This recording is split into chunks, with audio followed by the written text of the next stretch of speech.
Boa noite. Olá, boa noite. Tudo bom aí com vocês? Tudo em paz? Começar uma semana bem, né?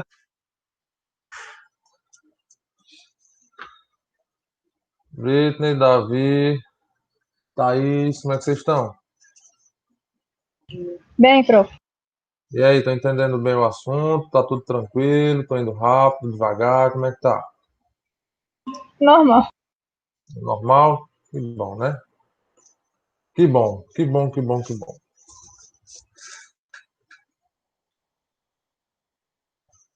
Bom, gente, enquanto a galera entra aí, vamos fazer uma breve revisão aí do que aconteceu na última aula, não é isso? Bem, pega aí o caderninho, o lápis e anota alguns resumos aí de coisas importantes que nós vimos até agora, tá bom? Dentro dessas coisas importantes, desses assuntos importantes, nós vimos que a água ela precisa de uma infraestrutura urbana. O primeiro passo aí seria uma infraestrutura urbana para ser disponibilizada em cada lote, ou seja, em cada casa, em cada apartamento, em cada prédio, no perímetro urbano, ok? Essa infraestrutura envolve captação, tratamento, transporte, reservação, distribuição e consumo, tá? O foco da nossa disciplina é nessa questão do consumo, tá bom? E aqui dentro do consumo, nós vimos que quando a tubulação de água passa lá na rua, nós temos que fazer vamos dizer assim, uma interceptação nessa tubulação que passa na rua, para trazer a água para dentro do lote, para dentro da edificação, tá? E aí nós começamos a ver o nome de cada coisinha dessa, né? De cada elemento desse. Esses elementos, é importante que vocês depois peguem as aulas e aprendam o nome desses elementos. Alguns deles vão influenciar muito em algum detalhe arquitetônico, tá certo? Influencia bastante. Já outros são um pouco mais contidos, né? Por exemplo, os subterrâneos não vão te influenciar tanto. Porém, o hidrômetro, né? O cavalete onde o hidrômetro está, ele precisa aparecer para facilitar a leitura. E isso pode vir a prejudicar aí algum detalhe arquitetônico, tá? Aqui na região, gente, não tem muito aquela mentalidade de que casa que tem muro na frente, né? Não tem muito aquela mentalidade de caprichar no muro, né? O muro fica meio que como se fosse uma fachada secundária, mas quando você para pensar, é uma fachada principal, é a fachada que mais é vista.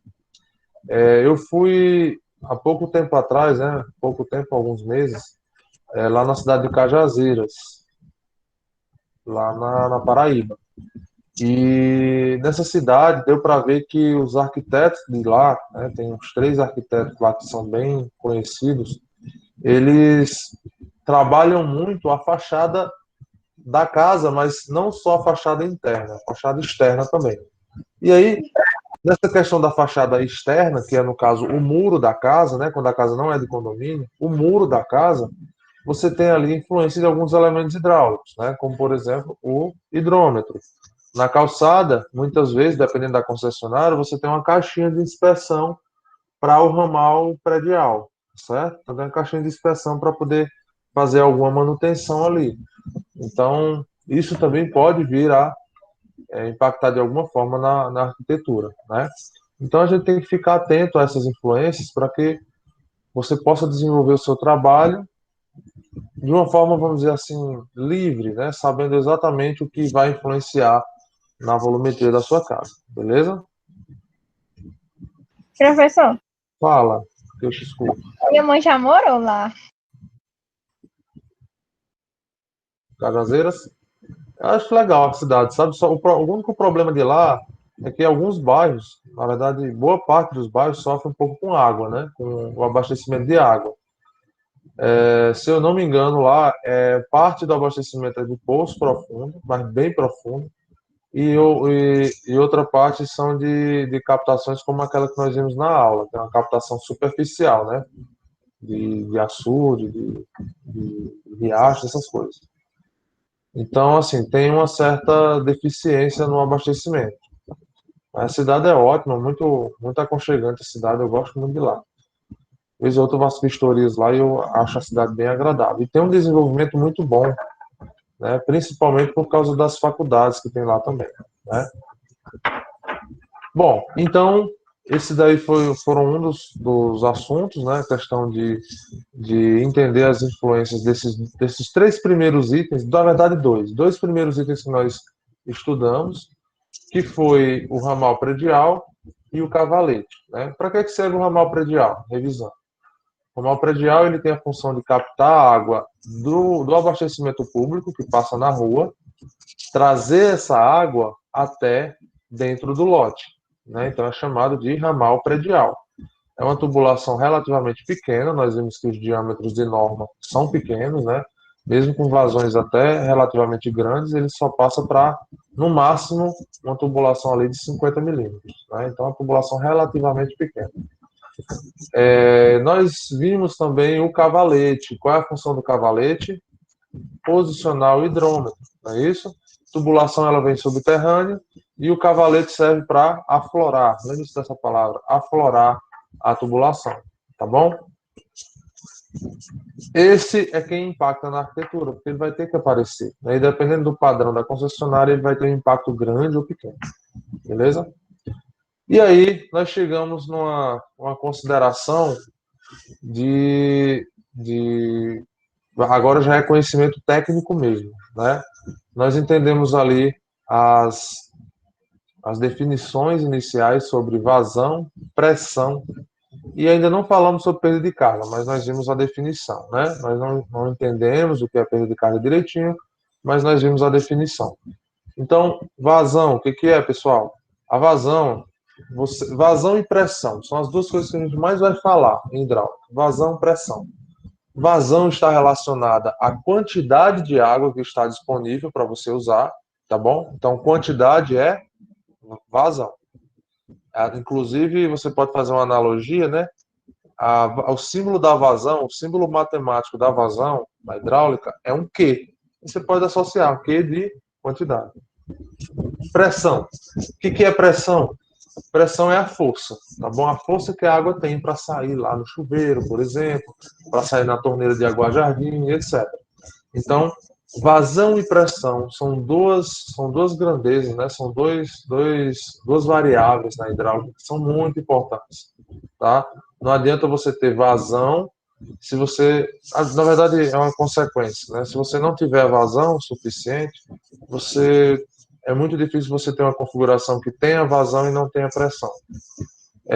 E se você não tiver a pressão suficiente, com certeza a vazão também vai estar prejudicada. Elas andam juntas, tá bom? São as duas questões que mais importam na arquitetura, vamos dizer assim, no uso da arquitetura. É vazão e pressão, quantidade e força, tá bom? Da água.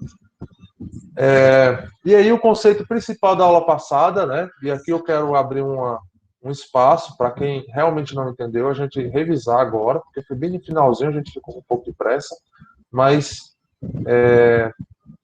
considerações sobre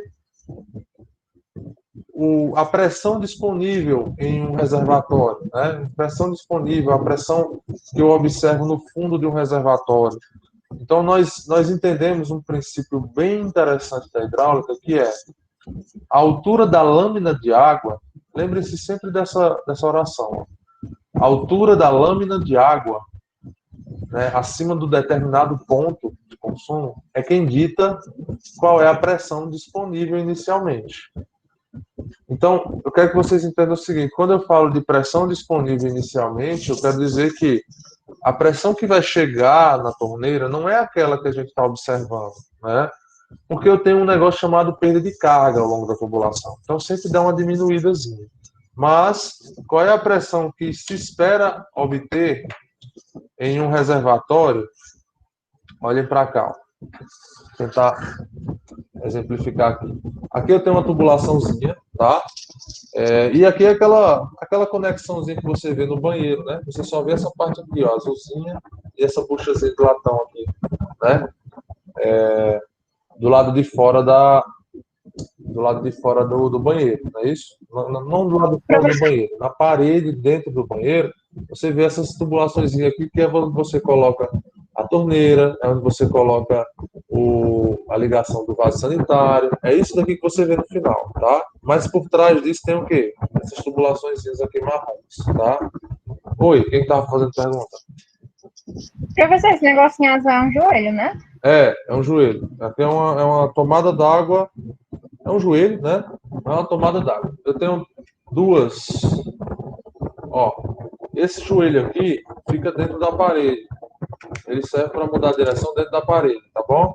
Ele é soldável, a gente fala soldável. Depois eu vou explicar direitinho. Tá vendo que ele é um pouquinho diferente a saída dele, ó? É diferente desse daqui, ó. Tá? Esse aqui tem uma rosca, tá? Depois eu explico direitinho o que que é. Mas enfim, aqui é onde está a saída de água lá do chuveiro. Aí vamos dizer que eu tenho um reservatório, né?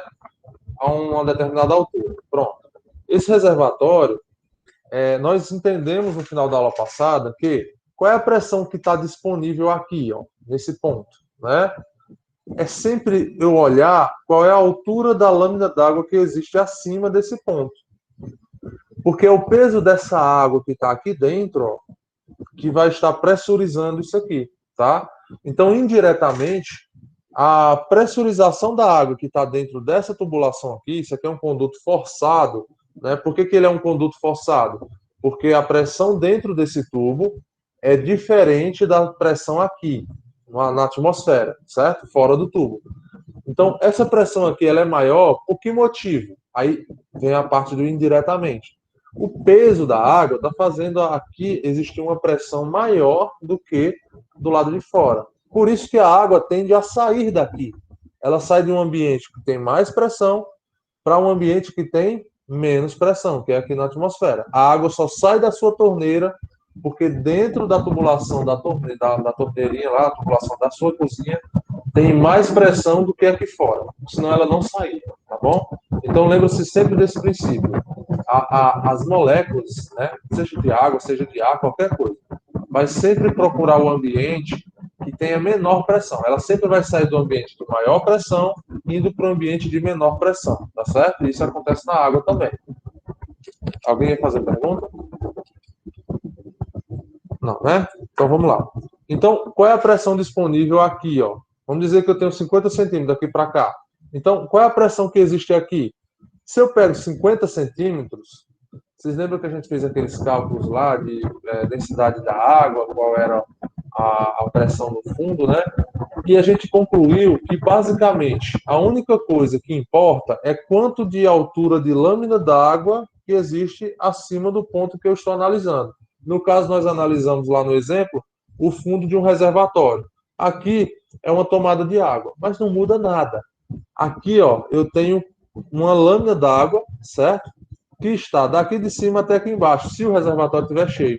E daqui para baixo, se o reservatório estiver vazio, né? Porque se o reservatório estiver vazio, o nível da água está por aqui assim, ó, correto? É o pior caso, não é?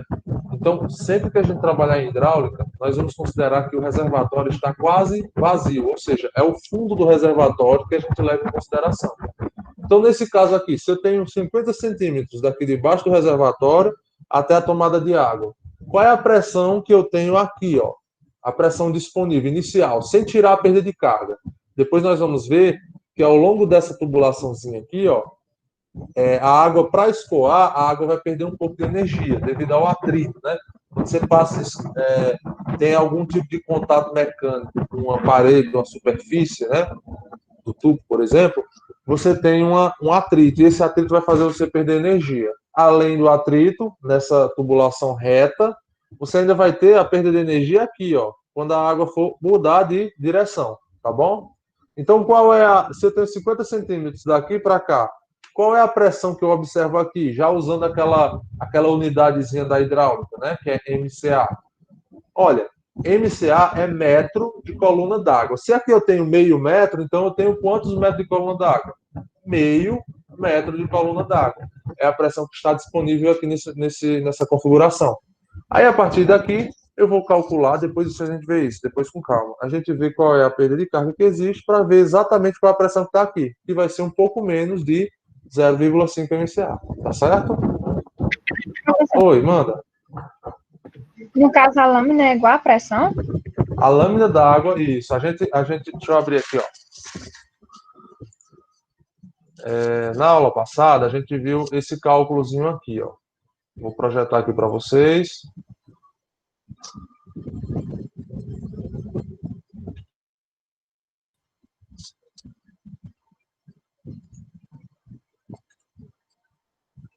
Nós vimos esse cálculozinho aqui, do reservatório. Que, inclusive, eu ia colocar ontem lá aquele Excel para vocês e não mandei, mas eu mando agora, depois da aula. Então, nós vimos aqui, ó, nós fizemos uma pequena conta, né, de qual é a pressão no fundo do reservatório, um comparativo A e B. E nós vimos que não importa a forma geométrica, não importa o volume, não importa nada além da altura da lâmina de água. No final, nós vimos isso aqui, não foi? Se eu tenho uma altura de 2 metros no reservatório, que é o caso desses dois reservatórios A e B, nós vamos encontrar uma pressão no fundo de 2.000 quilos por metro quadrado, ou, né, em centímetro quadrado, você faz a correspondência. Ou seja, 2 MCA, tá certo? Então, o que nós vimos é que o que importa é a lâmina de água. É a única coisa que importa, é a lâmina de água, tá bom? Deu para entender, não? Deu para entender, Sim, gente? professor. Pronto. Então, de qualquer coisa que você for verificar, né, de hidráulica, a primeira coisa que você tem que ver, qual é a pressão que está disponível? Qual é a primeira pressão que eu tenho que fazer a conta? É aquela pressão que está disponível. Aquela pressão disponível, né, devido à altura do reservatório, ela vai ser subtraída, né, aquela pressão que antes, vamos dizer assim, se não tivesse atrito, se eu tivesse no mundo ideal da física, se não houvesse atrito, eu teria aquela pressão na saída do tubo, na saída da conexão. Porém, devido à ação do atrito e das turbulências nas conexões, vamos dizer assim, essa energia que estava disponível, né, essa pressão que estava disponível, vai sendo perdida, tá certo? Vai sendo freada, entre aspas, devido ao atrito e às turbulências. Então, você sempre tem que entender o seguinte: se você tem uma pressão disponível, vou dar um exemplo, tá? De 10 MCA, ou seja, você tem uma lâmina de água acima do ponto que você está analisando, de 10 metros, quando você abrir a torneira, essa torneira que você verificou, ela não vai chegar a 10 metros, nunca vai chegar a 10 metros, vai chegar um pouco menos, tá bom? Por quê? Porque ao longo desse percurso de 10 metros, a água vai estar em contato com as paredes do tubo, vai estar tendo atrito, esse atrito vai incidir, né, em uma perda de energia. Tudo bem? Então, esse foi o aprendizado da aula passada. O que importa num reservatório? A altura da lâmina de água. Então, ó,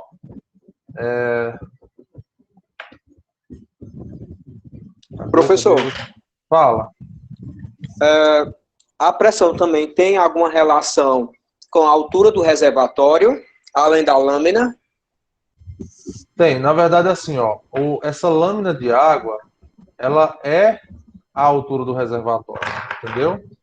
Então, eu vou fazer o seguinte, eu vou fazer aqui uma breve explanação, vou desenhar aqui deixa eu ver se o AutoCAD aqui abre, para a gente fazer uma breve explanação sobre essa questão, tá bom? Para ficar bem entendido. Se um reservatório, ele está, por exemplo, na minha casa aqui, a minha casa, eu tenho um reservatório que está numa altura, com relação ao piso, está numa altura de 5 metros, tá? Vamos dizer que ele está a 5 metros do chão. E eu tenho uma torneira no chão que ela tem uma altura do piso de 30 centímetros. Então, qual é a pressão disponível nessa torneira de jardim? Veja, o reservatório não está a 5 metros do chão? e a torneira está a 30 centímetros do chão, então a pressão que tem disponível ali, né, sem descontar a perda de carga ainda, é 5 metros menos 30 centímetros, tá? Eu vou ilustrar isso aqui graficamente, tá bom? Deixa só o AutoCAD abrir aqui. Pronto. Tá travando um pouquinho, mas dá certo.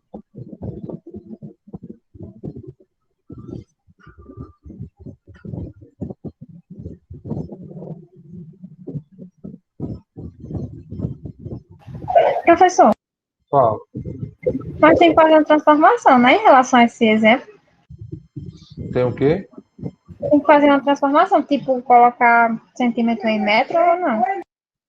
Não, não precisa não. Precisa não, viu? Pode ficar tranquilo que não precisa não. Porque assim, é metro de coluna d'água. Metro é a unidade que a gente já está usando, entendeu? A gente não vai usar cota de reservatório em milímetro, não. Tá? Aí sim, se a gente for usar em milímetro a cota do reservatório, aí a gente vai ter que fazer uma breve transformação, porque na hidráulica é em metro, né? É MCA. Então, pessoal, ó, eu vou projetar aqui para vocês darem uma olhada nesse exemplo, e aí depois eu explico. Na aula tem uma explicação também, mas aqui eu não quero passar sem primeiro tirar essas pequenas dúvidas aí, tá?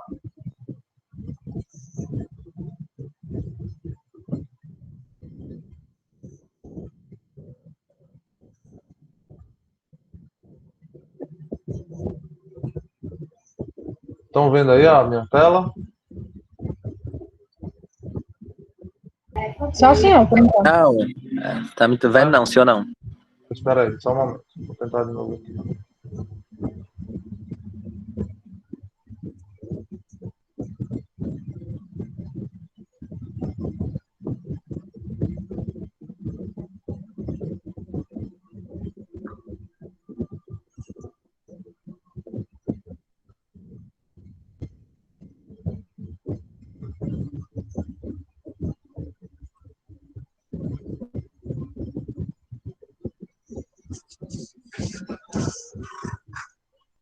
Não, é porque o AutoCAD travou. Estou tentando compartilhar só o AutoCAD, mas ele travou aqui. Vamos aqui, eu vou adiantar a aula para chegar num exercício que eu tinha. Exercício não, uma explanaçãozinha lá na frente. Aí depois a gente faz ela de novo, tá? Peraí, deixa eu ver aqui. Só para explicar inicialmente.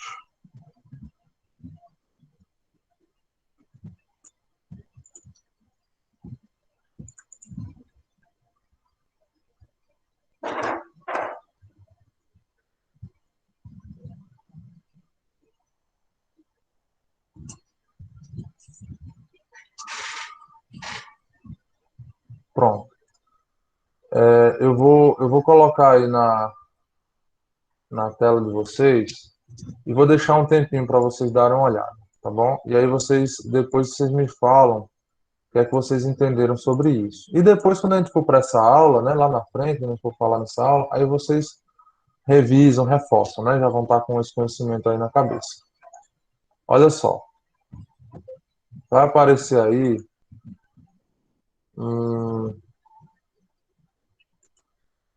Vou tentar demorar para abrir aqui.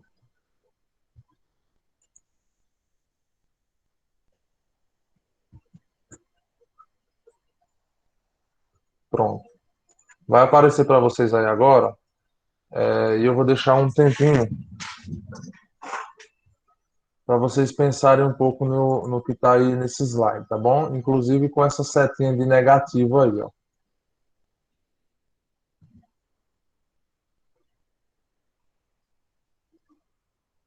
Estão vendo o slide? Sim. O slide tá com essa Sim, caixa a gente tá vendo teu d'água. rosto. Tá Agora vendo o tá. rosto? Tá vendo agora? Sim. Sim. Pronto, beleza. Olha só, dá uma olhada nesse reservatório, tá? E me diz. Peraí, deixa eu só.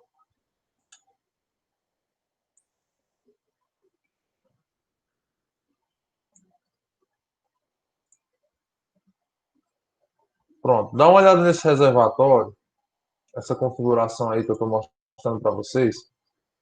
E vocês estão vendo aí o nome reservatório. Qual é a cota que está ao fundo do reservatório? Esse reservatório aí. No caso aí eu botei 5, né? Falei 5 aqui no exemplo, mas na verdade aí tem quanto? Tem 6, não é isso? É. Pronto. E a torneira, né? A saída de água, que a partir de agora vamos tentar se acostumar a falar ponto de consumo, tá bom? Ou tomada d'água. Ponto de consumo ou tomada d'água, tudo bem? Na hidráulica a gente vai trabalhar mais ou menos esses termos. O ponto de consumo ou tomada d'água está nessa outra cota aí embaixo, ok? E essa cota de baixo é 0,6 metros do chão. Se você olhar, essa distância que tem aí é a diferença de cotas. Qual é a diferença de cotas? 6 menos 0,6, tá certo? Então eu tenho 5,40 metros de distância. Quer dizer, mesmo que eu não esteja embaixo do reservatório, pessoal, essa lâmina d'água que a gente estava estudando no final da aula passada, ela continua fazendo peso, né? Como a água é um fluido, ela consegue se distanciar, né? Ela consegue, mesmo que não esteja abaixo do reservatório, fazer essa pressão ocorrer mesmo fora da projeção do reservatório, tá? Então, assim, mesmo que ele esteja deslocado aí para a direita, mesmo assim, a pressão que existe ali, que está disponível, né, nesse momento ainda não descontando a perda de carga, ela é chamada de lâmina de água. Tem quanto de água acima daquele ponto na tubulação? 5,40 metros, que é a diferença entre 6 metros e 0,6 metros, entenderam? Agora, se eu quisesse olhar, se eu colocasse uma torneira subterrânea aí, exatamente no zero, vamos dizer, a tubulação está lá debaixo d'água, eu botei uma caixinha aqui, uma caixinha de alvenaria, e coloquei uma torneira lá embaixo. Tem algumas casas que tem isso, né, para guardar. Então, essa torneira, ela estaria nessa tubulação de baixo, que vocês estão vendo aí. Não tem essa tubulação de baixo? Aí essa tubulação de baixo está em que cota? Está na cota 0, não é? Então, qual é a diferença de cota entre o fundo do reservatório e esse ponto fictício que eu estou exemplificando agora? Seria 6 metros inteiros, não é isso? Então, qual dos dois teria uma pressão? Oi? Pode prosseguir. Então, assim, a torneirinha que estaria lá no chão, ela estaria na cota 0. Então, quanto de lâmina d'água estaria acima dela, na tubulação? 6 metros, não é isso? Então, vamos tentar ver se isso é coerente. Eu vou fazer uma pergunta para vocês aqui. Lá na faculdade, existem 8 níveis, 8 pisos, né? Vamos dizer assim. A caixa d'água fica lá em cima, lá no 7º, acima do 7º, na verdade. Tá? Agora eu vou fazer eu vou apelar para o conhecimento empírico de vocês. Pessoal, quando você abrir a torneira do lavabo, né, do banheiro, que está lá no 7º andar, no solário, e depois você desce, vai lá para o 2º andar e abre a torneira também. Qual dos dois você acha que vai sentir a pressão mais forte? Em cima, no 7º. No 7º? Pensa aí direitinho, porque, ó.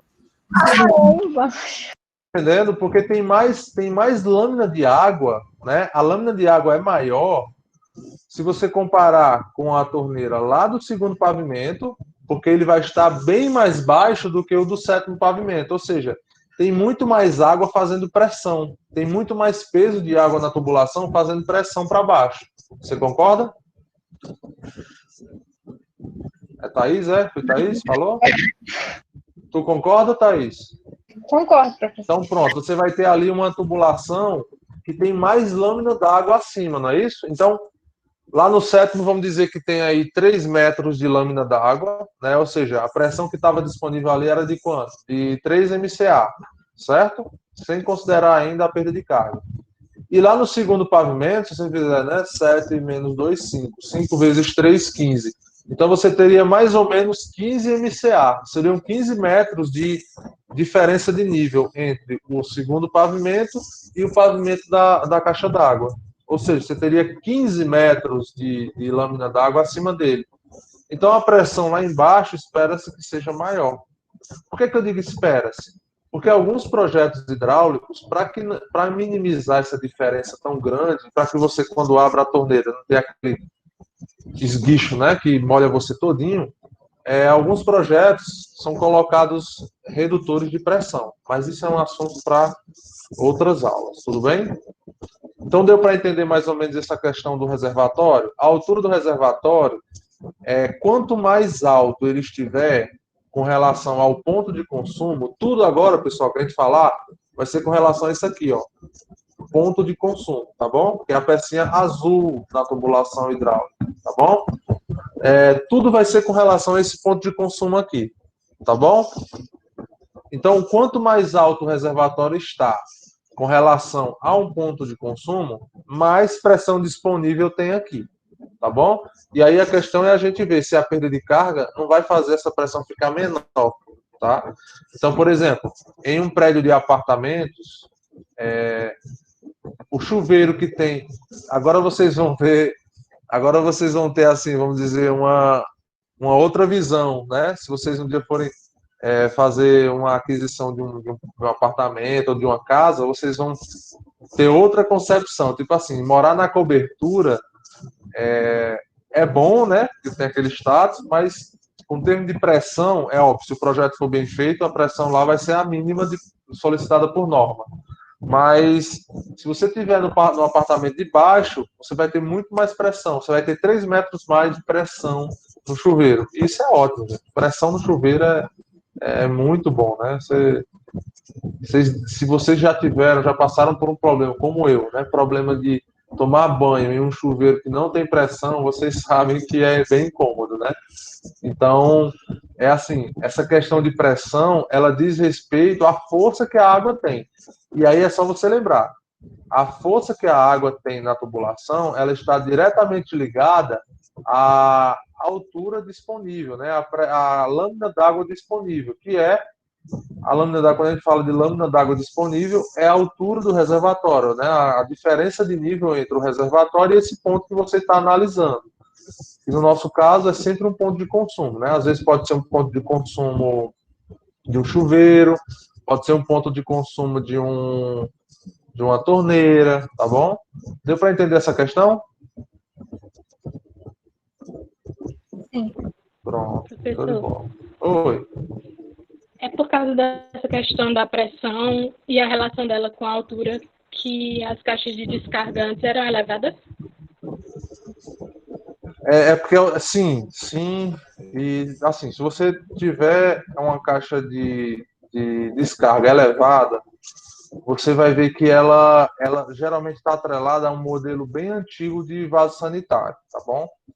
Então, um vaso sanitário, ele tem, do mesmo jeito de qualquer coisa na engenharia, na hidráulica e na arquitetura, vai desenvolvendo uma tecnologia, correto?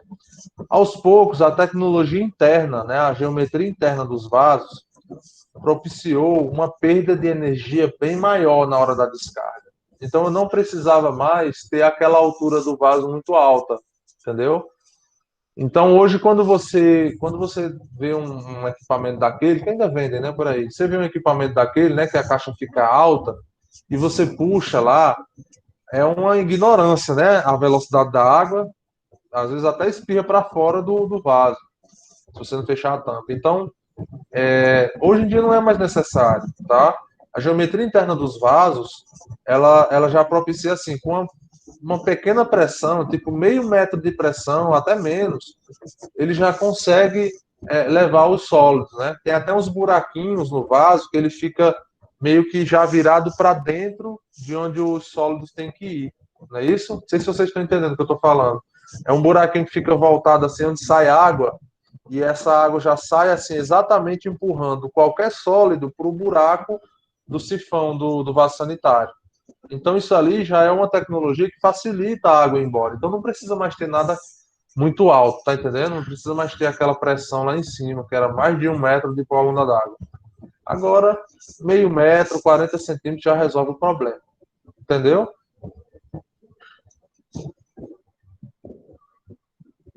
Tudo certo, pessoal? Então, dada aí essa revisão, essa pequena revisão do que a gente viu na aula passada, vamos começar aqui a falar dos outros elementos, tá bom? Então, eu acho que vocês já estão começando a entender essa parte de pressão, né? E isso é muito importante. E a gente vai, vamos dizer assim, consolidar esse conteúdo, né? Esse conhecimento ao longo aqui das aulas, tudo bem? Então, vamos lá. Deixa eu só voltar aqui para a nossa aula.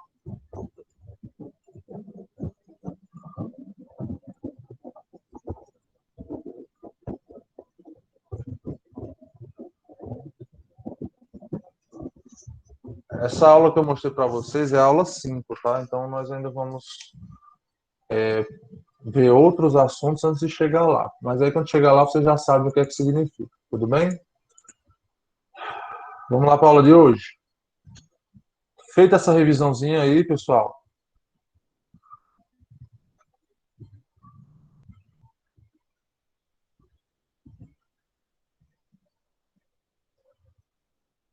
Um momento, deixa ele trabalhar aqui. Pronto.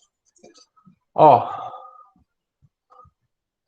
tendo em vista esse conhecimento que a gente viu, nós entendemos aqui qual é a função do ramal predial, que é trazer a água lá da rua para dentro do lote, e do cavalete. Qual é a função do cavalete, pessoal? O cavalete é aflorar a tubulação para que seja instalado o registro e o hidrômetro, tá certo? E aí tem essa tubulaçãozinha aqui, pessoal, ó. Essa tubulaçãozinha aqui na nossa bibliografia chama de tubulação 14, né? É o item 14. O item 14, olha o nome dele aqui, ó. Alimentação predial, certo? Ou alimentador predial, beleza? Eu quero que vocês entendam o seguinte: dentro de uma instalação hidráulica predial, eu tenho várias possibilidades, tá, gente? Não existe somente uma configuração, não. E dependendo da demanda que essa casa tem, e se falta água na rua, ou se não, se a casa é muito grande ou se não, eu vou ter outros elementos, tá? E eu vou mostrar as duas vertentes, tipo, quando precisa desse elemento e quando não precisa desse elemento, do outro elemento. Então, vejam só, o item 14, né, que é o alimentador predial, é uma tubulação que sai do hidrômetro, tá certo? Ou seja, vem depois do cavalete e tem a função de levar a água do ponto de medição de consumo, né, do cavalete, até o próximo elemento hidráulico dessa edificação. Por que é que eu estou dizendo próximo elemento e não estou dizendo o nome desse elemento? Porque existem 3 formas diferentes do alimentador predial alimentar alguém, né? Então, ele pode alimentar 3 elementos diferentes. Eu vou falar aqui primeiro, mas a gente vai ver um por um com calma, tudo bem? Não se apavora. Então, olha só, o alimentador predial, em uma determinada configuração, ele pode alimentar diretamente a casa, né? Ou seja, diretamente o ponto de consumo, o que não é recomendável de jeito nenhum, porque aí você vai estar dependendo da concessionária, tanto para a questão de vazão quanto de pressão, e aí você fica refém, né? Ao longo do dia vai ter variação, provavelmente, e você pode, inclusive, ficar sem água. Então, o alimentador predial, alimentando diretamente o ponto de consumo, nós vamos ver aqui como é o nome dessa situação, mas ela não é indicada, tá? A segunda hipótese do alimentador predial, né? Ou seja, ele pega a tubulação lá no cavalete e encaminha para um reservatório superior, que é esse reservatório aí, ó, que é essa configuração dessa imagem que a gente pegou lá do Carvalho Júnior, tá bom? Que é o livro Instalações Hidráulicas na Arquitetura. O alimentador predial, indo alimentar o reservatório superior, é a configuração que é mais popular, tá certo? A maioria das casas tem essa configuração. Então, esse alimentador predial vai subir até o reservatório superior, né? E lá vai ser instalada uma boia para que a água seja disponibilizada nesse reservatório. Quando o reservatório encher, a boia fecha essa tomada, essa saída de água. E assim sucessivamente vai só enchendo, secando, tá? A terceira configuração, pessoal, é o alimentador predial sair do cavalete e ir no chão ainda até um reservatório inferior, ou seja, uma cisterna, tá certo? E aí só depois tem outra tubulação, que eu vou dizer o nome dela também depois, vai levar a água da cisterna, do reservatório inferior, no caso, até o reservatório superior. Cada configuração dessa, pessoal, tem um motivo de ser, tá? A configuração inicial, que eu falei agora há pouco, que é o alimentador predial indo direto para o ponto de consumo, ela ocorre, vamos dizer assim, seria viável, porque ela seria a, a configuração mais barata, né? A configuração mais econômica de se fazer uma instalação, porque você não precisaria do reservatório. E sem reservatório, vem um monte de outras conexões que são necessárias, e tubulações. Só que ela não atende aos requisitos de norma, que é propiciar conforto ao usuário, porque o usuário vai ficar sem água ou com variação de pressão de água em vários momentos do abastecimento. A segunda configuração, ela é necessária por essa deficiência da concessionária, né? Por essa falta de qualidade no abastecimento. Então, ela é a configuração mais usada. E o uso de uma cisterna, ela ocorre quando você quer mais água reservada na sua casa, tá? Ou na sua arquitetura. Isso vai depender de quê? Gente, vai depender de se falta muito água. Por exemplo, eu falei agora há pouco de Cajazeiras. Salgueiro também sofre muito com perda de água. Essas cidades, você tem que ter... Porque assim, lá geralmente tem racionamento. Ou seja, tem semana que tem água, tem semana que não tem. Então você tem que ter reservatórios para encher eles, abarrotar eles quando tiver água da rua e para poder eles suprirem a sua necessidade quando não tiver água, entendeu? Então isso é uma demanda, tá? Então o tamanho desse reservatório, do reservatório superior e do inferior, vai depender muito disso.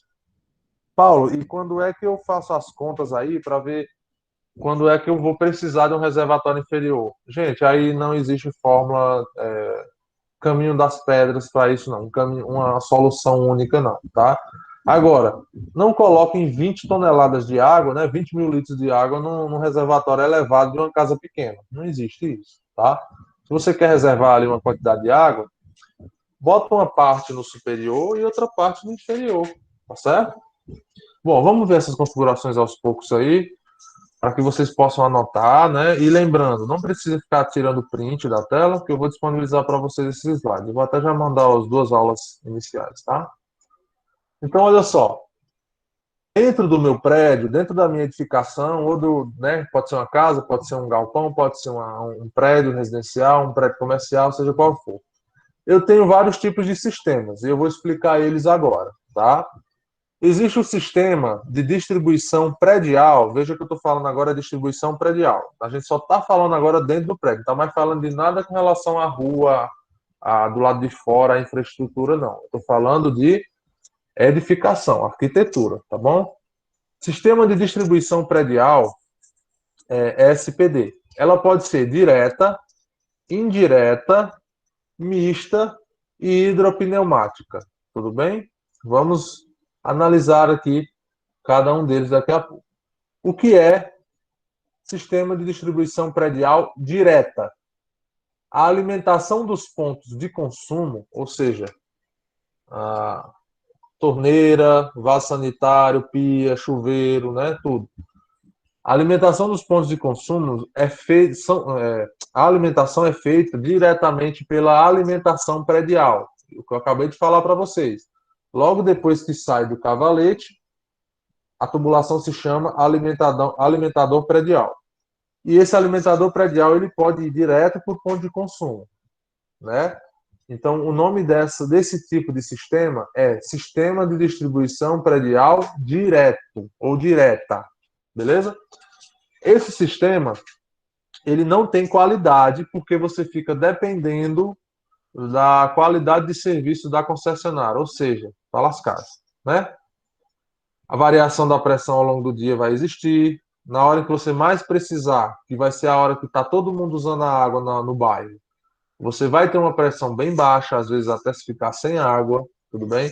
Se tiver um problema de rompimento de uma tubulação, você vai passar, enquanto a CAGES não resolver o problema, enquanto a SAEC não resolver o problema, você vai ficar sem água, tudo bem? Então você fica aí desprovido de qualidade no seu abastecimento, tudo bem?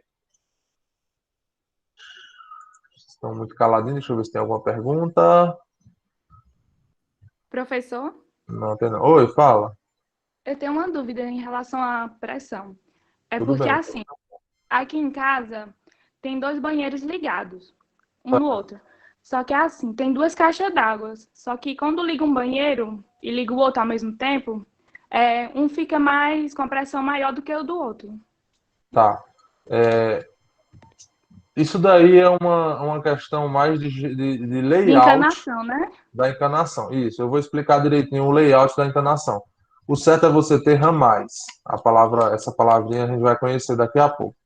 Você tem que ter ramais, tá? Ramais ou colunas diferentes para cada banheiro. Porque senão, um vai ficar. É a mesma coisa do que a gente viu o exemplo das casas, né? Que a gente viu no sábado. Se tiver uma Uhum. casa que ela é mais embaixo e uma casa mais em cima, se a casa de baixo, para onde a água sente mais facilidade de andar, né? Se ela tiver com a tubulação aberta, a água vai procurar o lugar mais fácil dela ir. Então, o que, é que vai acontecer com a casa mais alta? A casa mais alta vai ficar à mercê de um preenchimento completo da tubulação para que ela retorne o fornecimento normal. E mesmo assim, ainda vai ser uma pressão mais baixa do que a pressão do outro ponto de consumo, no caso, a outra casa. Do mesmo jeito, se a água está sentindo mais facilidade de ir para o banheiro 1, o banheiro 2 fica desfavorecido. Ele vai sentir a queda de pressão, tá? Por exemplo, na casa dos meus pais, lá no sítio, eu morei muito tempo nessa casa e não tem negócio de coluna de distribuição. É basicamente uma tubulação para tudo. Então, você está tomando banho e tiver alguém cozinhando, rapaz, na hora que abrir a torneira lá, você sente. Você sabe, ligou a torneira. Mas, desligou a torneira. A hora do banho tá bom. Ligou a torneira de novo. E aí você fica nessa, tá entendendo? Ligou a torneira do jardim. Pronto, aí lascou, porque o jardim era um pouquinho mais baixo. Aí lascou, fica só pingando água, entendeu? Então, a água ela vai ficar na mesma tubulação. Se você colocar a água em toda a casa em um ramal só, você vai ter sempre a influência de um ponto de consumo no outro. Sempre você vai ter. Aí é parecido com uma questão que não tem algumas casas, provavelmente alguns de vocês moram em casas que isso acontece. Não tem quando você está assistindo TV e alguém lá na cozinha liga o liquidificador e a TV, você sente assim que ela está tendo interferência, né? Um pouco de interferência. Antes eram chuviscos bem fortes, não dava nem para você ouvir mais nada. Mas hoje em dia as TVs estão um pouco mais modernas, você sente um pouco, mas fica meio como se fosse um chuviscado, né? Isso é uma coisinha assim, meio que a imagem fica meio tremida. Isso aí ocorre porque você bota a instalação da casa todinha num circuito só. É parecido a mesma lógica, tá? Se você separar em vários circuitos, não vai ter essa interferência. Beleza? Então, a Certo, mesma obrigada. coisa na hidráulica. A mesma coisa na hidráulica. Se você tiver ramais suficientes para atender cada um, você não vai ter influência de um com o outro. E aí já vai entrando um pouquinho, não é só pressão, não, até vazão também. Tá? Porque às vezes, esse tubo aqui, que eu estou mostrando para vocês, ele é o menor tubo disponível no mercado para instalação de água. Ele tem 20 milímetros. Tem 20 milímetros, tá? Esse tubo ele tem uma limitação de quantidade de água. Não adianta eu colocar um tubo desse aqui para abastecer 5 banheiros, não. Não adianta. Eu vou ter. Se eu ligar só um banheiro, vai me atender. Agora o segundo ligar vai dar problema, entendeu? Que é mais ou menos o que acontece com você. Eu tenho várias soluções para isso. Você pode dividir o ramal, né? Ou seja, colocar um ramal de ligação para cada banheiro ou aumentar o diâmetro dessa tubulação que alimenta os 2 banheiros. Entendeu? Que aí vai ter água suficiente para os 2. Tá? Então, a alimentação predial direta, gente, ela deve ser evitada sempre, porque eu não tenho qualidade de fornecimento. Existem exceções? Digam sim. Existe, porque, por exemplo, tem alguns condomínios bem restritos, tipo um condomínio que tem 5 casas. Existe. E aí tem um reservatório só para as 5 casas. Ótimo. Então, você só faz os ramais corretos, somente um reservatório, do lado de fora, óbvio, né? Para abastecer as 5 casas. Ali, você não está dependendo da CAGES. Você criou um reservatório que vai estabilizar a quantidade e a pressão e vai estar a água disponível o dia todo. Nesse caso aí, você não está dependendo da CAGES, você está dependendo do reservatório do condomínio, que é uma coisa que você tem controle sobre aquilo, tá bom? Você tem uma certa qualidade sobre aquilo. Agora, se você ligar direto da CAGES, aí você vai estar em um ambiente bem maior. Você está num ambiente ali de um bairro, 2 bairros, 3 bairros, que vão possuir aí centenas e centenas de residências, né? Então já é uma coisa bem, um ambiente não controlado. Eu tenho a SDP indireta, essa sim, tá? Essa sim, ela atende os requisitos de norma. Ela garante que o usuário tenha pressão, quantidade e qualidade no abastecimento, né? Qualidade, quando eu falo qualidade, é tempo. Você tem mais tempo garantido, né, de água. Você não tem falha no abastecimento, tá bom? Então, ó, a alimentação é feita através de um sistema de reservatórios que opera por gravidade. Então, quando a água chega da CAGES, você reserva essa água, seja na cisterna e depois no reservatório superior, ou somente no reservatório superior. E aí você cria ali um equipamento, você tem ali um elemento hidráulico que vai estabilizar a pressão inicialmente. Vai estabilizar a pressão ao longo do dia, tá certo? Porque o reservatório está lá naquela altura constante. E você vai também garantir um determinado período de segurança, né? Por exemplo, se faltar água durante 4 horas no seu dia, você não vai sentir essa falta de água, porque o reservatório vai ter uma reserva. O reservatório vai ter uma reserva, é isso mesmo, é redundância mesmo. O seu reservatório vai ter ali aquela reserva de água que vai garantir o abastecimento enquanto a água não voltar da CAGES, tá bom?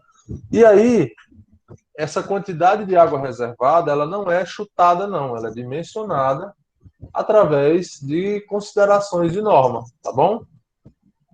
Então, olha só, essa alimentação, né, por reservatórios, ela é feita, né, por gravidade.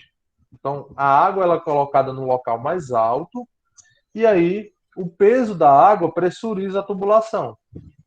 Se a tubulação está pressurizada, ocorre aquela velha característica física que a gente já vem falando há muito tempo. A molécula ela sempre vai sair de um ambiente que tem mais pressão para um ambiente que tem menos pressão. E é dessa forma que a água é expulsada da tubulação, para disponibilizar para você usar, né? Para higiene pessoal, alimentação e etc. Tudo bem? Então, essa alimentação indireta quer dizer, o que é o direto e o indireto? O direto quer dizer que vem direto da água da CAGES, direto das tubulações da CAGES. E indireto significa que você não tem uma ligação direta com a pressão da água da CAGES. Você tem um reservatório que, vamos dizer assim, o reservatório é o elemento que separa, né, a pressão que está lá na CAGES da pressão que fica na sua torneira. Então eu posso ter esse sistema direto com ou sem bombeamento, tá bom? E eu vou explicar essa questão de bombeamento. Mas é basicamente assim, se eu tiver uma cisterna, eu não preciso bombear a água da cisterna, que está no subsolo, para o reservatório superior. Então, se eu tenho cisterna, é com bombeamento. Se a água da rua vai direto para o meu reservatório elevado, né, ou seja, da CAGES já vai direto para a minha caixa lá em cima do banheiro, em cima da cozinha, então aí eu não preciso de bomba, né? Então é sem bombeamento. Paulo, a bomba não gasta energia, não é caro para eu comprar ela, por que eu vou botar uma cisterna? Por essa consideração inicial que eu falei para vocês, né, de você precisar de muita reserva de água, E não ser viável você colocar toda essa reserva de água num reservatório elevado, né? Porque você tem que manter esse reservatório lá em cima. Como é que você mantém esse reservatório lá em cima? Com aço, concreto, né? Ou seja, estrutura. Então, quanto mais reserva elevada, mais custo você tem para construir aquela estrutura, para manter aquele estável, tudo bem? E também o maior reservatório. O reservatório vai ficando maior também, né? Então, é bem interessante que você se preocupe em ver quando é viável você colocar uma cisterna e quando não é viável, tá? Agora eu pergunto para vocês, lá na nossa faculdade, no prédio da faculdade, da Unijuazeiro, vocês acham, olha só, vocês acham que a pressão da água, do hidrômetro que tem lá no prédio daquele da faculdade, ele vai subir 8, né? 8 andares e ainda mais um pouquinho para poder abastecer a caixa d'água da faculdade? Vocês acham que a CAGES deixa essa pressão toda disponível? Digam não. De jeito nenhum. De jeito nenhum, né? Inclusive, mesmo que ela fosse uma super concessionária, né? Maravilhosa, se tiver alguém que trabalha na CAGES, não vai mudar nada, porque é assim mesmo, né? Eu não estou falando nem mentira. E se ela fosse uma ótima concessionária, ela ainda iria só ter uma obrigatoriedade legal de fornecer 10 metros de coluna d'água. Ou seja, a água, teoricamente, né, desconsiderando aí ainda a perda de carga, ela teria que subir uma tubulação de 10 metros de altura. Ou seja, 3 pavimentos e alguma coisinha, não é isso? Então é mais ou menos essa aí a conta que você faz, tá, gente? Se o seu prédio é um duplex, ele vai ter que subir 6 metros mais uma coisinha. Então, beleza. Pode ser que pode ser, viu? Não é nem certeza, depende do bairro. Pode ser que a tubulação ela consiga chegar, a pressão da CAGES consiga elevar essa água até o reservatório superior, tudo bem? Aí não precisa de cisterna. Agora, foi para o terceiro andar, ó, tem que fazer uma cisterna. Não adianta nem pensar muito, não. Tem que fazer uma cisterna. Tá certo? Vamos lá. E o que é esse sistema de distribuição predial mista? Pessoal, quando você pede um misto, o que é que tem no misto? A gente, quando vai comer alguma coisa, acha sempre assim, né? O presunto ou a mortadela é o contrário do queijo, não é isso? Então, você tem as duas coisas opostas sendo trabalhadas juntas, não é isso? A ideia da palavra misto é isso. Então, é o que acontece aqui. O que é o SDP misto? Sistema de distribuição predial misto. É exatamente um sistema predial de abastecimento de água que tem os dois anteriores aí, ó, trabalhando juntos. Parte dos pontos de consumo são abastecidos por reservatórios. E parte dos pontos de consumo são abastecidos diretamente da CAGES. Aqui na minha casa é um exemplo. Eu coloquei a água da torneira de jardim lá da frente ligada direto da CAGES. Então, é até uma forma interessante de eu saber se tem água da CAGES ou não. Se a caixa d'água, né, minha caixa d'água está sendo cheia ou não. Teve uma época agora, recentemente, que não estava tendo pressão nenhuma. A grama quase morre se eu não... Porque assim, você tá tendo uma consideração de falta de água. Você vai aguar jardim, lavar roupa, ou deixar essa água para você ter higiene pessoal e fazer seus alimentos, cozinhar? É lógico, né? Então, eu tenho esse princípio, tipo, se está faltando água da rua, beleza, as coisas secundárias já vão sendo eliminadas. Por quê? Porque eu não sei até quando vai ficar faltando água. Aí eu vou ficar usando a água da minha caixa d'água para aguar jardim, para lavar roupa? Não, eu vou usar para coisas mais importantes, como, por exemplo, necessidades fisiológicas, higiene e comida, tá? Então, o que foi que eu fiz? Eu deixei a jardim, né, as torneiras de jardim abastecidas diretamente da CAGES e a lavanderia também. A lavanderia eu ainda tem um registrozinho lá que eu posso mudar, mas eu quase nunca ligo esse registro. Eu sempre deixo ele sendo abastecido pela CAGES, porque aí se faltou água da CAGES, eu não lavo roupa, né? A gente não liga a lavanderia, porque senão eu vou estar gastando água que eu necessito de água para usar numa coisa importante, que é manutenção fisiológica. E assim, aconteceu recentemente, né? Teve um problema aí na tubulação, a gente reclamou quando eles foram ver que tinha uma pedra dentro da tubulação. E aí a pressão estava horrível, horrível. Não estava subindo água para a caixa d'água. Tá? E tem o sistema de distribuição predial hidropneumática. Aí, gente, vamos lá. Por que é que a minha tubulação... por que a minha tubulação que vem da CAGES, ela precisa ser pressurizada por um reservatório? Por que a CAGES usa reservatório? Para a gente parece bem lógico, né? Tem que ter um reservatório para abastecer. Só que não é bem assim, não. Vocês sabiam que mundo afora, né, principalmente em países desenvolvidos, o abastecimento público ele é feito através de sistemas pneumáticos ou hidropneumáticos, que basicamente é assim: você tem um sistema de bombas que pressuriza a tubulação, não precisa de reservatórios, pressuriza a tubulação e vai acompanhando através de equipamentos de medição se um bairro tem muita gente usando água ou não. Se tiver muita gente usando água, mais bombas ligam para poder dar a mesma pressão. Então é assim, você abre a torneira, você tem exatamente 9, 10 MCA de pressão. Exatamente. Tá? A variação é muito pouca e quase imperceptível. Se você liga na hora de um ponto de, vamos dizer assim, um momento em que está todo mundo no bairro usando a água, por exemplo, agora às 18 horas, 17 horas, né? Se você abre a torneira ali, muita gente abre a torneira, o que acontece? A pressão vai cair, né? Os indicadores das bombas já vão detectar isso e aumentar a potência das bombas ou aumentar a quantidade de bombas ligadas para pressurizar mais a tubulação. Então, é um sistema de alta qualidade que mantém a pressão da água sempre igual e vamos dizer, esse sistema ele também é muito caro, tanto de você implantar quanto de você manter. Porque você tem que ter sempre uma manutenção em dia. Um sistema desse aí, para dar problema, né? Se não tiver manutenção, ele dá problema direto. Então, por que a gente aqui, no Brasil, e em outros países em desenvolvimento, não utilizam esse mesmo sistema? É porque a gente tem uma cultura, pessoal, e podem trabalhar com isso aí no resto da vida.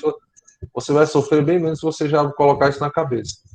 O brasileiro, né, tem uma cultura de pagar barato, né, na aquisição, ou seja, na implementação, e não querer manutenção. Ele quer as duas coisas opostas, né? Então, o brasileiro não gosta, o sistema brasileiro normal não gosta de político, gestão, tudo mais. Não gosta de fazer investimentos de qualidade e não quer ter custos de manutenção. Então, nesse caso, aí vem a solução de reserva elevada, né, colocar em reservatórios elevados, para que a água, o próprio peso da água pressurize a tubulação. Em consequência, o usuário fica desprovido de qualidade. Aí o usuário tem que fazer o quê? Tem que comprar o seu próprio reservatório para não ficar sofrendo na mão da concessionária. Tá? É triste, mas infelizmente como muita gente fala, o brasileiro está acostumado com um serviço ruim, né? E é verdade. Essa aí é a maior verdade que existe. Já é cultura já. Então a alimentação é feita por equipamentos de pressurização da tubulação, beleza? Vocês já se perguntaram, gente, vocês provavelmente estão passando por um processo de absorver algumas influências, é isso? Então, prestem atenção na volumetria de prédios, né, de arquiteturas mundo afora. No Brasil, é comum você ver em um prédio, por exemplo, de 20 andares, como tem muitos aqui na região, com o destaque do reservatório lá em cima, né? Aquele volume a mais no reservatório lá em cima. Aí me diz uma coisa, nos edifícios aí de países desenvolvidos, por exemplo, tenta lembrar aí da cidade de Nova York, São Francisco, Londres. Você se lembra de algum volume de reservatório lá em cima? Nas arquiteturas? Em Empire State. Empire State tem. Tem alguma caixa d'água no Empire State? No Burj Khalifa, lá nos Emirados Árabes, existe algum volume de reservatório? Não tem. Por quê? A cultura é de fazer uma coisa bem feita e que dure e que tenha qualidade. Então, o sistema pneumático. É tanto, pessoal, que é bem comum você ver em filmes, eu tenho certeza que vocês vão lembrar de alguma ocasião. Você vê em filme, quando está tendo alguma tiroteio, perseguição dentro de um prédio, né? Quando ele desce do térreo, sempre tem aquela casa de máquina, cheia de tubulações, que o cara dá um tiro, aí sai aquela fumaça quente, não é isso? Aqueles equipamentos ligados. Aquilo ali é sistema de pressurização, é sistema de aquecimento de água, entendeu? É sistema de aquecimento, né? Aquecimento mesmo de temperatura, com as caldeiras. São sistemas que são grandes, caros para implantar. Manutenção também não é barata, mas é porque tem qualidade, entenderam? Então, mundo afora é outra realidade, tá? Então, assim, se algum de vocês for trabalhar em outra cultura, em outro país, vocês vão ter um choque, né, de tecnologia, infelizmente vocês vão ter um choque de tecnologia, tanto de tecnologia quanto também de processos, né, dentro da arquitetura e nessas disciplinas afins da arquitetura, beleza? Ó, o abastecimento direto, tá bom? Tá aqui um layout, isso aqui tudo tem na nossa bibliografia. Tá aqui o layout, ó, da rua, né, aqui do abastecimento público. Eu tenho o ramal predial, cavalete, que aqui é um pouco mais antigo, os hidrômetros ficavam no subterrâneo, mas aqui está o cavalete. E o alimentador predial, ó, já vai direto para os banheiros, já vai direto para os pontos de consumo. Desse jeito aqui, o usuário aqui está lascado, né? Porque seja SAEC, CAGES, seja qual for a concessionária, ao longo do dia vai ter variação de pressão. E se em alguns casos você vai ter, inclusive, ausência de água, né, na tubulação. Então, isso aqui não é indicado, tá? E o sistema de distribuição predial indireta. A indireta, aí já tem uma certa qualidade. Por quê? Porque a água da rua, ela vai passar pelo ramal predial, cavalete, aí o alimentador predial, olha só, o alimentador predial ele vai para um reservatório. O reservatório funciona como uma unidade que vai estabilizar a pressão e vai propiciar uma reserva de água para caso haja uma falta de abastecimento. Então, é um equipamento muito importante na edificação, porque ele vai garantir o consumo, vai garantir a pressão, ou seja, ele traz qualidade no abastecimento, que é ausente na rede pública, tá certo? Então, o reservatório, ele é um elemento importante dentro de um ambiente habitável, né? Habitável ou de trabalho também, né? Porque não adianta você ter um prédio de escritórios. Bom, você tem que ter banheiros, né? Você tem que ter cozinhas, né? Pequenas cozinhas de copa. Você tem que ter copa, não é isso? Então, a água ela é necessária em diversos ambientes, não só residenciais.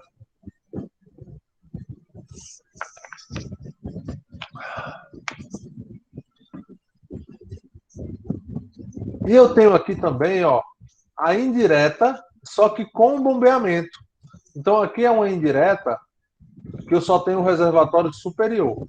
Mas aqui, ó, indireta com reservatório inferior, tá? E aqui é mais ou menos a configuração que eu exemplifiquei agora há pouco, da nossa faculdade, né? A pressão da água da rua não vai conseguir subir aqui nesse reservatório, tá bom? Então, o que eu tenho que fazer? Eu reservo embaixo, aí eu tenho que colocar uma bomba que, eventualmente, quando o reservatório de cima secar e esse aqui estiver cheio, existem boias, né, comandos de nível, que fazem isso automaticamente. Você precisa ficar ligando não, tá? A boia de cima desse reservatório fica interligada com a boia de baixo desse reservatório, e aí é uma lógica lá de ligação que, se aqui estiver seco e aqui estiver cheio, a bomba liga. Se aqui estiver seco e o de baixo estiver seco também, a bomba não liga. Se o de cima encher ou o de baixo secar, a bomba também desliga, certo? Então, é um sistema integrado. Você ficar ligando, você ligando, não. Então a bomba liga e desliga sozinha, tá? Então você tem que ter o reservatório. Então, onde é que a bomba está, pessoal? A bomba está próxima de onde? Do reservatório inferior. Por quê? Não é uma pergunta retórica, eu quero que vocês respondam mesmo. Respondam aí, enquanto eu olho aqui o chat.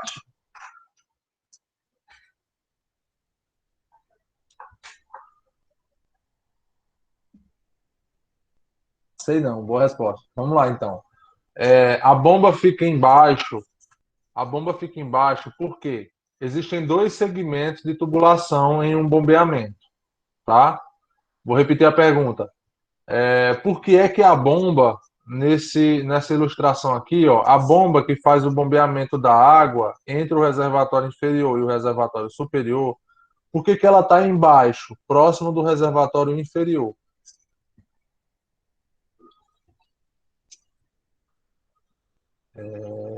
Para captar água, não?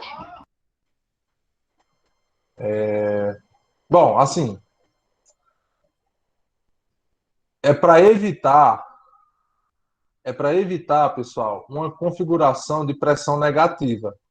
Vocês lembram que eu falei que existe sucção e recalque? Sim. Um sistema bombeado, o sistema quando é recalcado, né, quando você tem uma tubulação de recalque, essa tubulação ela tem uma pressão interna positiva, ou seja, a pressão ela é maior do que a atmosférica.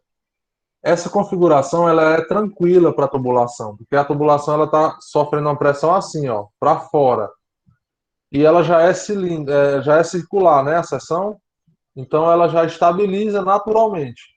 Agora, uma sucção, né, que é igual quando você pega um canudo vagabundo, vai chupar um milkshake que tem uma densidade grande.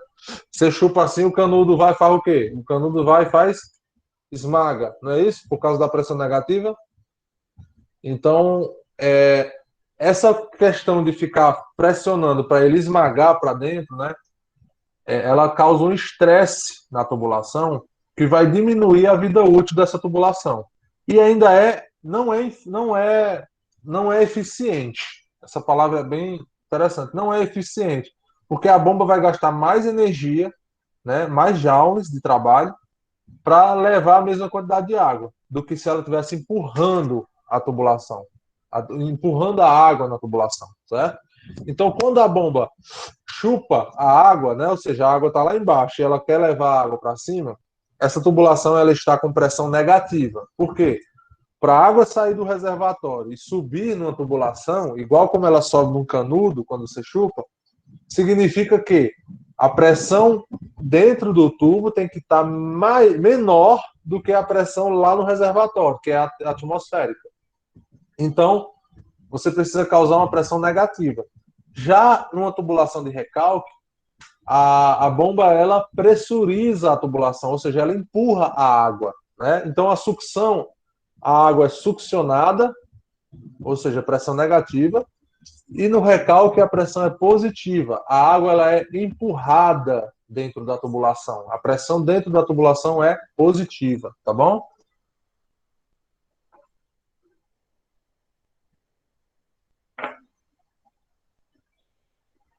Pronto, João, você falou aí do bebedouro, né? Tem um bebedouro lá. É porque assim, tem um registro. Você já viu que tem um registro ali no bebedouro, né? Alguns eles têm a capinha e outros não têm.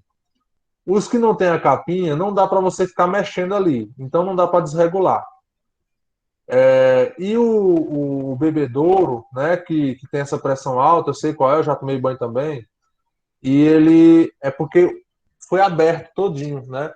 Aí é só você ir lá e fechar o registro, né, no tamanho certo, que ele já fica com a pressão mais ou menos. Você cria como se fosse uma válvula redutora de pressão ali. Depois a gente vai explicar essa questão de válvula redutora, tá bom?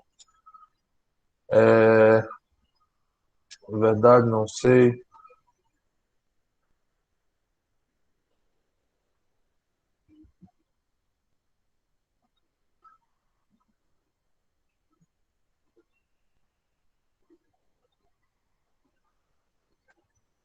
É assim, Ingrid, esse entendimento aí, assim, eu não vou desmerecer nenhum conhecimento empírico, tá? Porque muito conhecimento empírico tem uma base realmente, vamos dizer assim, científica, mas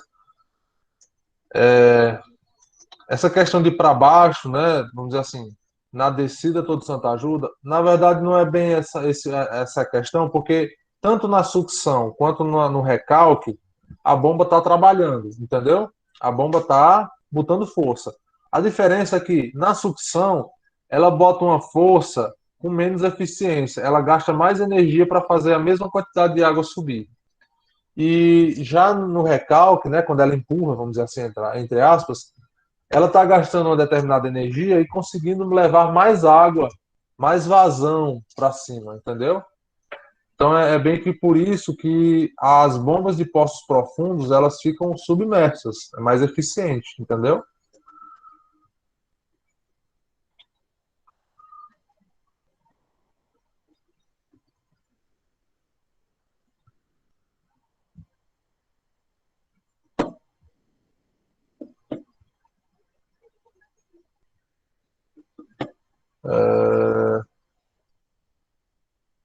O da cantina eu não sei não, que eu nunca bebi o da cantina não. Porque quando estou ali, estou na sala dos professores, né?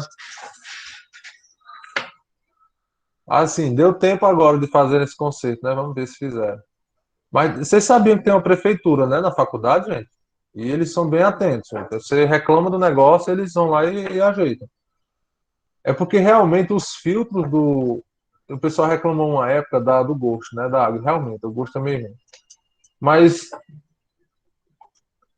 é o filtro que tá aquele gosto, entendeu? Não é bem a água, é o filtro que fica ali e o filtro é norma. Você não pode tirar o filtro, não.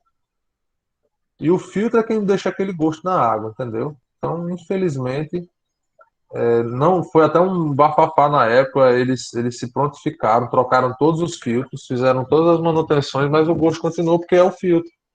Eu não sei o que é aquilo. Eu não sou especialista nessa parte de purificação de água, mas esse é um dos motivos que eu não tenho purificador aqui em casa, né? Eu uso o garrafão mesmo, porque o gosto do purificador é estranho. Eu não sei se vocês acham a mesma coisa, mas Essa Oi? é péssimo. É ruim, eu não gosto não, tá? Pronto, li todos aí. Vamos voltar aqui para o nosso conhecimento.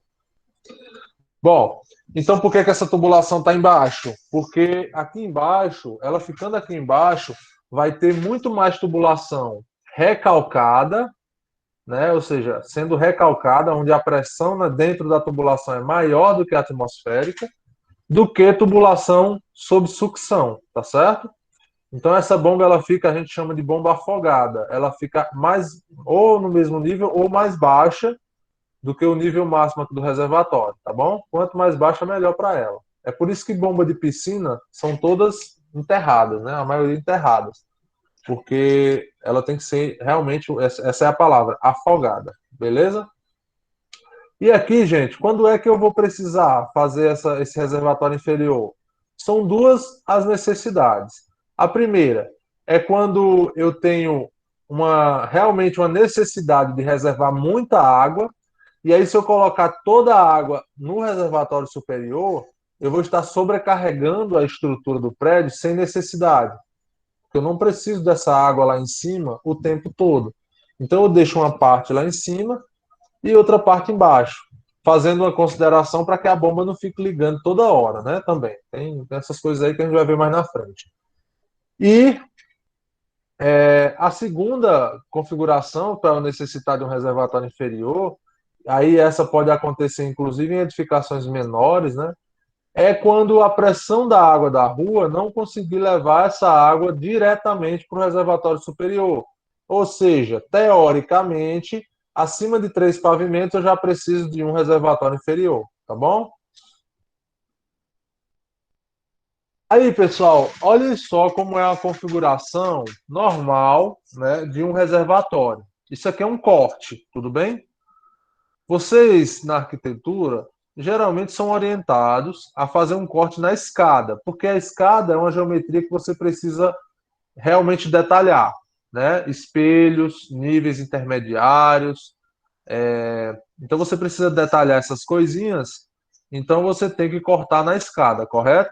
Quando você faz um corte na escada, e nós vamos ver o porquê disso, o reservatório ele geralmente fica no vão da escada, tá? No hall da escada, vamos dizer assim, em cima da escada. E nós vamos ver o porquê disso depois. Existe um negócio chamado barrilete. Aí, pessoal, prestem aqui, ó, prestem. Cavalete, barrilete. Tudo termina com leite, confunde muito a cabeça do estudante, certo? Então, vamos tentar criar rotinas para diferenciar o que é um cavalete e um barrilete. Olha só, cavalete lembra de quê? Lembra daquele elemento que fica no meio da rua quando tem obra, não é? Um cavaletezinho que fica na rua. Então, aqueles que são cavaletes também, que o pessoal usa para montar andame nas obras. Não sei se vocês têm muito contato com obra agora, mas, enfim. Cavalete é aquele elemento que tem uma forma de cavalo, não é isso? 4 pontos de apoio e ele fica meio que ali disposto de uma forma de cavalo. Lembra disso? Faz essa associação esdrúxula. Cavalete lembra de cavalo. Então é aquele elemento que sobe para aflorar a tubulação para que o registro de medição, o registro e o medidor de vazão seja instalado, o hidrômetro. E barrilete, pessoal, barre vem de quê? De barramento.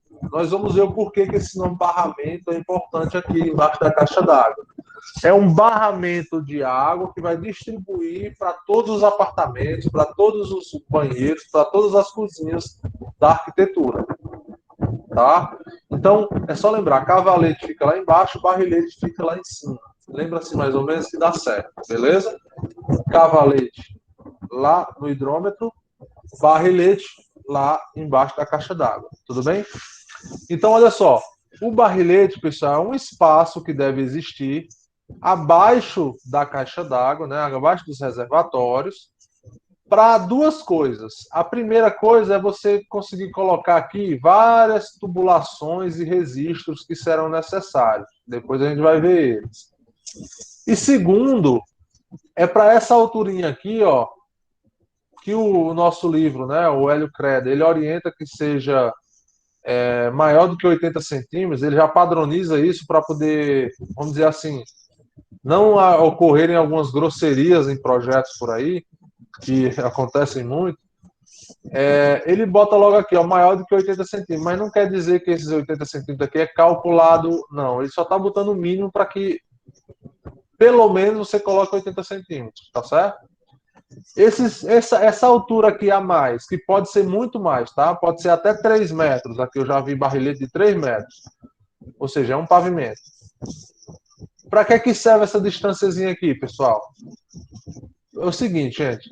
Nós vimos que a altura do reservatório influencia muito na pressão que você encontra lá no ponto de consumo, correto? Agora imagina que nesse pavimento aqui, ó, deixa eu pegar a canetinha. Ó, imagina esse pavimento aqui é o último pavimento. Esse daqui, eita. Esse daqui é o último pavimento. Eita, menino, aqui com o mouse é difícil. Esse daqui é o último pavimento dessa edificação. E bem aqui tem um chuveiro. Então vamos dizer que esse pontinho aqui, ó, é o meu C. Opa. Desenhar com o mouse é horrível. Espera aí.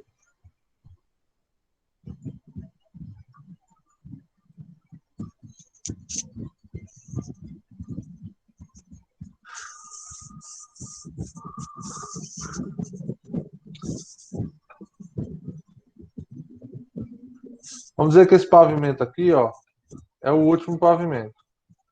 Tá bom? E aí, bem aqui, eu tenho um ponto de consumo que vai ser um chuveiro. O chuveiro, geralmente, ele fica aqui à altura do piso. Ele fica ali a 2,10, 2,20, não é isso? Então, 2,10. Eita, menino, pense.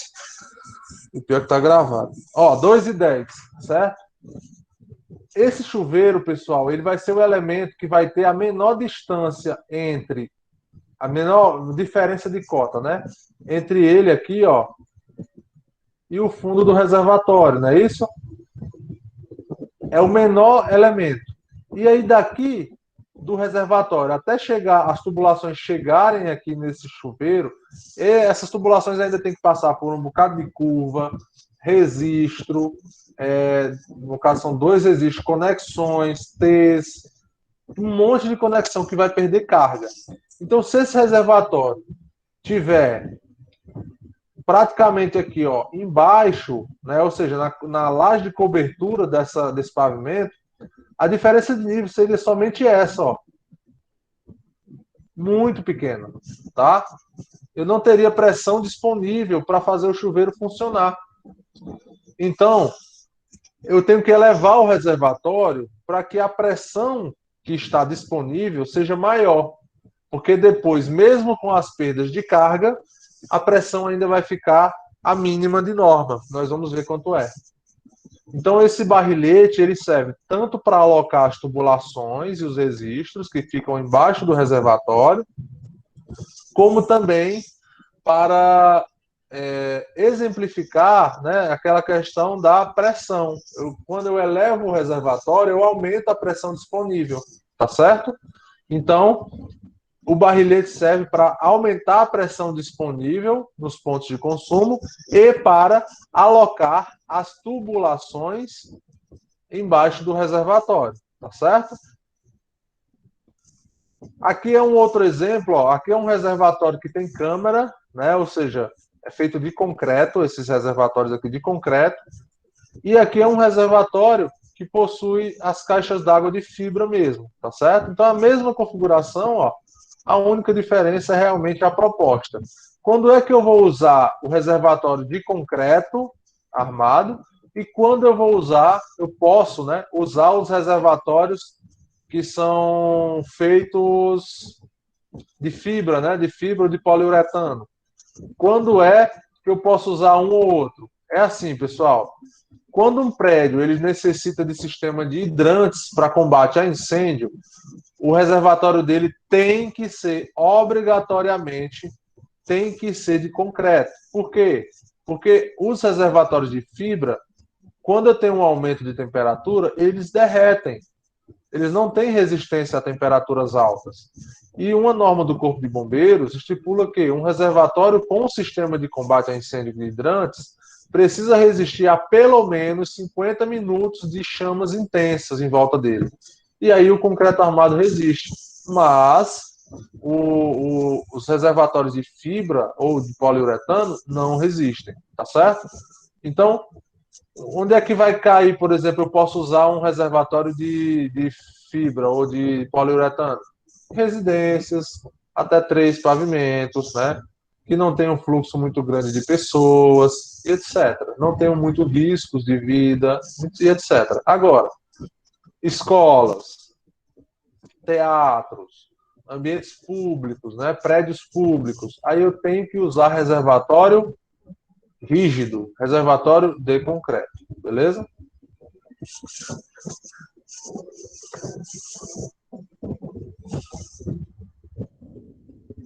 E o hidropneumático, gente? Ó, pessoal, o hidropneumático ele funciona assim, ó.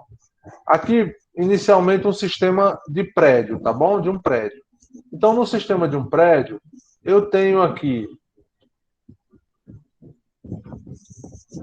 uma bomba, tem que ter um reservatório próximo, né? Tem um reservatório aqui, ó. Tem uma bomba e um monte de manômetros, ó. Aqui tem um manômetro para vácuo, aqui tem um manômetro de pressão no cilindro, provavelmente tem uma, aqui, ó, chave de magnética, né, para ligar e desligar a bomba automaticamente e por aí vai. Então, olha só, o que acontece aqui? Esse tanque ele é pressurizado, tá? A água que está aqui dentro, ela é jogada pela bomba e ela é pressurizada. Quando eu tenho uma pressão aqui, por exemplo, aqui dentro, uma pressão de 10 MCA, qualquer tubulação que eu faça a distribuição, que eu abro o registro, essa tubulação, na hora em que eu abrir, vai ter 10 MCA. Se o tanque for grande o suficiente, quando eu for consumindo essa pressão, né? Ou seja, quando eu abrir aqui, a pressão vai começar a baixar aqui dentro do tanque. O manômetro vai detectar isso e vai ligar a bomba, certo? É mais ou menos o mesmo funcionamento daqueles compressores que você vai no posto de gasolina para encher o pneu do seu carro. Existe um tanque lá, né, um cilindro de ar comprimido e um motor ligado a esse cilindro. Esse motor ele não fica ligado direto. Só quando você realmente gasta aquele ar comprimido é que ele vai ligar de novo. Quando ele sentir que está muito baixa a pressão, aí ele vai ligar de novo, tá certo? Então é mais ou menos esse o funcionamento. Agora, quando é para pressurizar bairros, aí eu preciso de diversos tanques, são tanques gigantescos, né? Tem que ter uma central e são várias bombas também, ligadas a computadores para poder fazer essa ligação, tá certo? Então esse é um sistema que ele é caro de implantar e complexo de manter. Por isso, no Brasil, é raro, muito raro esse tipo de sistema hidropneumático, tá certo? Ele é observado em alguns hospitais de grande porte e alguns prédios mais, vamos dizer assim, luxuosos, entre aspas, né? Aqueles prédios que são mais realmente projetos que vêm de fora e etc. Eu vejo muito esse tipo de concepção aqui em uns prédios, como é aquela Avenida Paulista, né, em São Paulo, que são prédios comerciais que têm esse tipo de proposta, tá? Elementos no reservatório. Pessoal, essa parte aqui do elemento do reservatório, se a gente começar agora, não vai dar tempo de terminar, então eu vou deixar para outra aula, tá? Então, ó, a gente parou aqui nos elementos do reservatório. Nós vamos estudar o reservatório, inclusive a parte de barrilete, tá bom? Tanto de reservatório de fibra, quanto de reservatórios de prédios, que são de concreto, tá bom?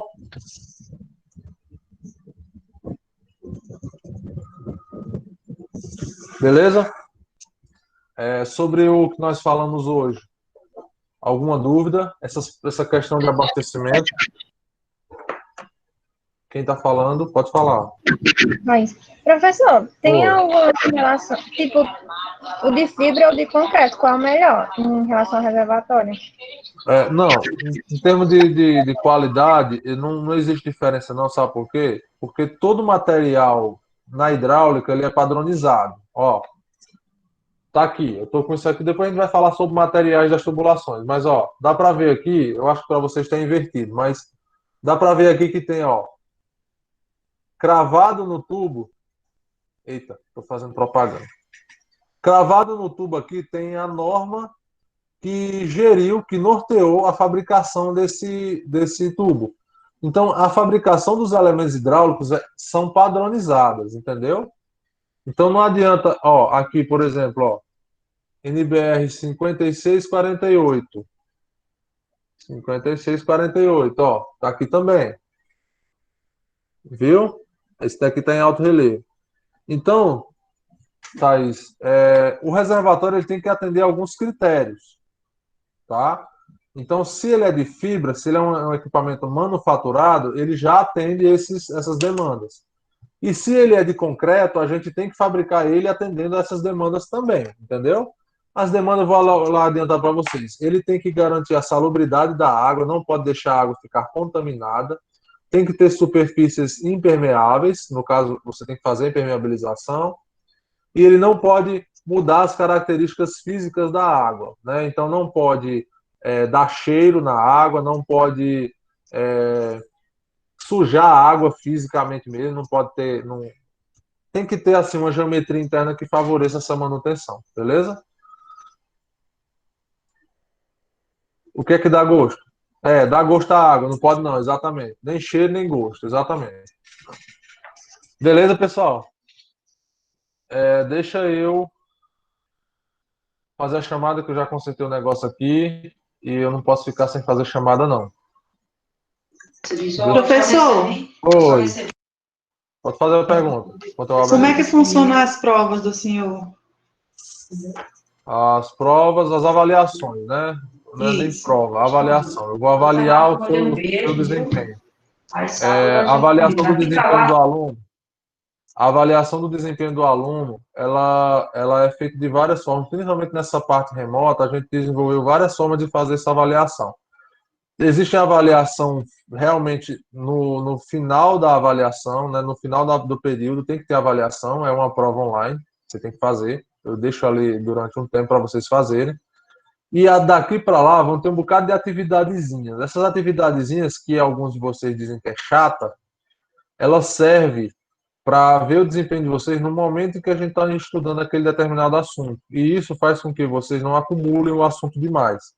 Além disso, tem também, além dessas atividades, né, que vão compor aqueles 2 pontos que eu expliquei na primeira aula, ainda tem algumas atividades dinâmicas, como, por exemplo, o uso da ferramenta Kahoot, relatórios de alguns vídeos que eu vou passar para vocês, de laboratórios. Então, assim, a avaliação ela é bem diversificada e eclética, né? Quem tem dificuldade na hora da prova, consegue ser avaliado de outra forma. Quem tem dificuldade em participação, em estar falando e tudo mais, também é avaliado de outra forma. Então, tem para todo gosto, viu?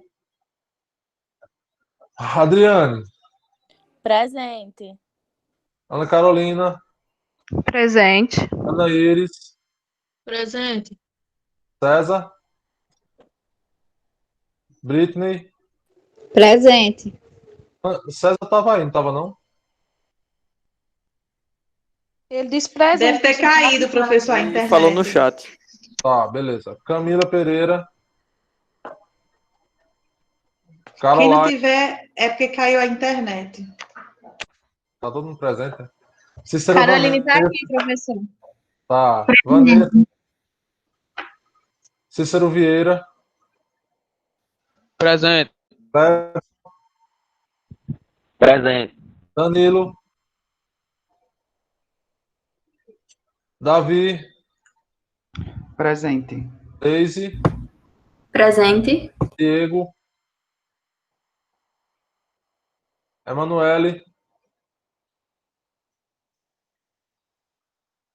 Beleza, César, já vi. Emanuele. Michel. Presente. Professor. Professor. Oi. Manu estava presente. É porque Beleza. estava só oscilando a internet, eu acho que deve ter caído Beleza, agora. pessoal. Eu tô projetando ainda, vocês estão vendo aí minha tela. Então, o que eu colocar aqui é falta. E se alguém responder lá no chat, vocês me avisam aqui, por favor, tá bom? Gabriel de França. Gabriele. Presente. Gerlânia. Presente. Cláudio. Presente. Raíssa. Harissa, perdão. Harissa. Ilana. Presente. Ingrid. Presente. Isabelle.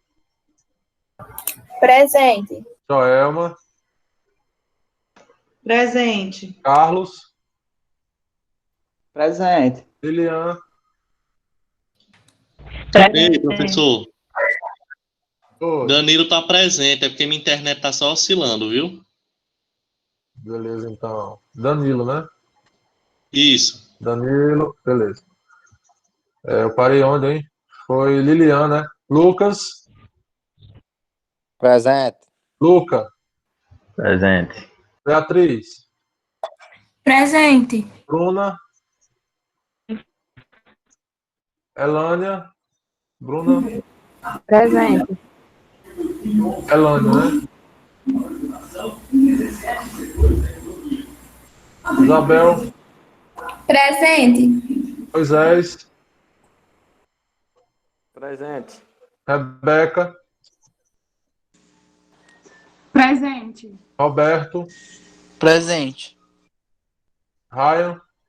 Rian, né? Presente. Rian. É Ryan Rian. Rian. Rian. Socorro. Presente. Thaís. Presente, professor.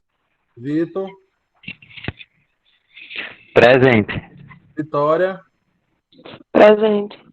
Anderson. Anderson. Yasmin. Presente. O Anderson presente. Beleza.